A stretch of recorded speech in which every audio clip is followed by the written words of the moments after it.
আমি কেন জানি না আমি কোনো রাষ্ট্রীয় স্বীকৃতি পাইনি। এটা আমার খুব কষ্টের কথা, আফসোসের কথা। আমি বলতে চাই এই যে তোমরা তো অনেক ছোট তুমি করেই বলছি, তোমাদের মাধ্যমে এইটা আমি বলতে চাই যে আমার খুব মানে ইচ্ছা, আকাঙ্ক্ষা, আশা, যদি জীবনে মানে একটি আকাঙ্ক্ষা একটি ইচ্ছাও থেকে থাকে সেটা এইটা যে আমি বর্তমান যে আমাদের প্রধানমন্ত্রী, আমাদের মানবতার মা জননেত্রী শেখ হাসিনার কাছ থেকে একটি পুরস্কার নিতে চাই। আমি অনেক অনেক ভালো ছবিতে অভিনয় করেছি, যেগুলা এখন প্রায় কোনো না কোনো টিভি চ্যানেলে চলে, আমি দেখি।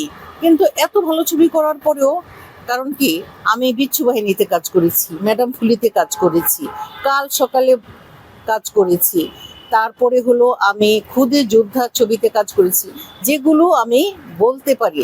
লাস্ট আমি যে ছবিটা কাজ করেছি, এবং আমি খুব ভাঙন ছবিতেও আমি কাজ করেছি, খুব ভালো একটা ক্যারেক্টার ছিল।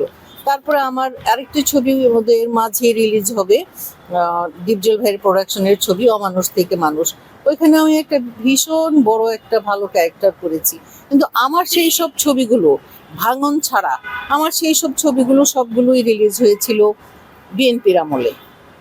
আর আমি তো ওইটুকু অন্তত জানি যে মানে ভালো অভিনয়ের চাইতো বেশি বড় ইয়া হলো যে মানে কে কোন দল সাপোর্ট করে। আসলে যদিও মানে এটা হওয়া উচিত না, তারপরেও মনে হয়, যেহেতু বিচ্ছু বাহিনীর কথাটা বলি, বিচ্ছু বাহিনীতে রুবেল শ্রেষ্ঠ ডিরেক্টর হয়নি। রুবেলে যে 6টা বাচ্চাকে দিয়ে ওই ছবিতে কাজ করিয়েছিল, ওই 6টা বাচ্চাকে পুরস্কার দেওয়া হয়েছে, কিন্তু রুবেল না। কিন্তু কথা হলো, ওই 6টা বাচ্চাকে কে তৈরি করেছে, কে ওদেরকে দিয়ে এই সুন্দর অভিনয়টা করে নিয়েছিল? রুবেল। তো পরিচালক হিসাবে তো রুবেলের অবশ্যই পাওয়া উচিত ছিল, রুবেল পায়নি। এবং আমি অসম্ভব একটি ব্যতিক্রমী চরিত্র করেছিলাম, যেই ছবিটাতে আমি প্রচণ্ড আশাবাদী ছিলাম। আমি ম্যাডাম ফুলিতে আশাবাদী ছিলাম, আমি কাল সকালে আশাবাদী ছিলাম, আমি খুদে যোদ্ধা ছবিতে আশাবাদী ছিলাম, আমি আমি লাস্ট ভাঙ্গনেও আশাবাদী ছিলাম। কিন্তু জানি না, অনেককেই বলেছি যে আমি একটু নেগেটিভ চরিত্রে কাজ করতে চাই, কিন্তু ওনারা আমাকে কখনোই ওই চরিত্রে চিন্তাও করেননি যে না, আপনার মানে চেহারাটা আসলে ওই ওই চরিত্রের সাথে যায় না। কিন্তু আমি আসলে মনে করি কি, যে একজন শিল্পী, ওই শিল্পীর মানে সব ধরনের চরিত্রকে ফুটিয়ে তোলার মধ্যেই তার মানে সেই ইয়াটা থাকে যে সব ধরনের চরিত্র সে করবে, তবেই না সে শিল্পী। আর যেমন আমাদের পার্শ্ববর্তী দেশ ভারতে অরুণা ইরানি, উনি এই কমেডি করছেন, এই ভিলেন চরিত্রে করছেন, এই সফট মায়ের চরিত্রে করছেন, কিন্তু সব কিছুতেই তো উনি মানিয়ে যাচ্ছেন, এবং সব কিছুই ওখানকার পাবলিক অ্যাকসেপ্ট করছে। তাহলে আমাদের এখানে না কেন? আমি জানি না আমি কতটুকু কি করতে পেরেছি, তবে আমি কাজটি করে খুব তৃপ্ত।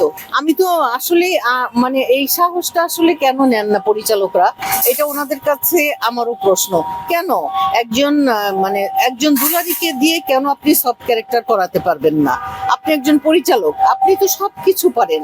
আপনি একজন আর্টিস্টকে আপনি তৈরি করেন, আপনি একজন আর্টিস্টের মানে মানে ছবিতে আমরা যারা আছি, পরিচালক আমাদের পিতা, আমাদেরকে উনি গাইড করেন। তো আপনি কেন পারবেন না একজন আলপনা দুলারি, একজন রিনা খান, একজন, ওনাদেরকে কেন সব ক্যারেক্টার দিবেন না? আর আমাকে কেন আপনি নেগেটিভ ক্যারেক্টারই চিন্তা করতে পারছেন না? আসলে এটা কি বলবো, ওনারা মানে আমাদের এখানে যারা আছেন ওনারা না মানে সফট আর হার্ড মানে হার্ড, মানে এর বাইরে মনে হয় না যে ওনারা অন্য কিছু চিন্তা করেন।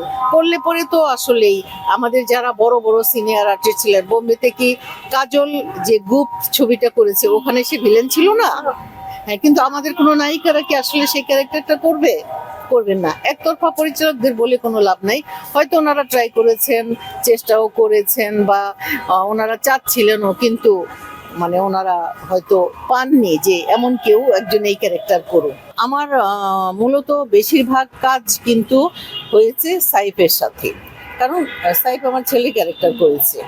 আর ঐশীর সাথে যেটুকুই হয়েছে মানে হয়তো বা 4-5টা সিকোয়েন্স ঐশীর সাথে হয়েছে। ও যে মানে মানে চুপচাপ থাকা, সহ্য করা, যে যেই যেটা হৈমন্তীর মধ্যে ছিল, মানে কোনো প্রতিবাদ না করা, মানে সে যে পাহাড়ে ছিল, পাহাড়ের মতো বিশাল তার মনটা, তার বাবার কাছ থেকে সে যে আদর্শে মানে অনুপ্রাণিত, যে যে পড়াশোনা করে সে যে আদর্শে বড় হয়েছে, সে আদর্শ থেকে সে সরে যায়নি। সে তিলে তিলে তিলে তিলে নিজেকে শেষ করে দিয়েছে, কিন্তু সে আদর্শে সে অটুট থেকেছে। সংবাদ, ফিচার ও অনুষ্ঠানের জন্য ভিজিট করুন সংবাদ প্রকাশের ওয়েবসাইট এবং যুক্ত থাকুন ফেসবুক পেজ ও ইউটিউব চ্যানেলের সঙ্গে।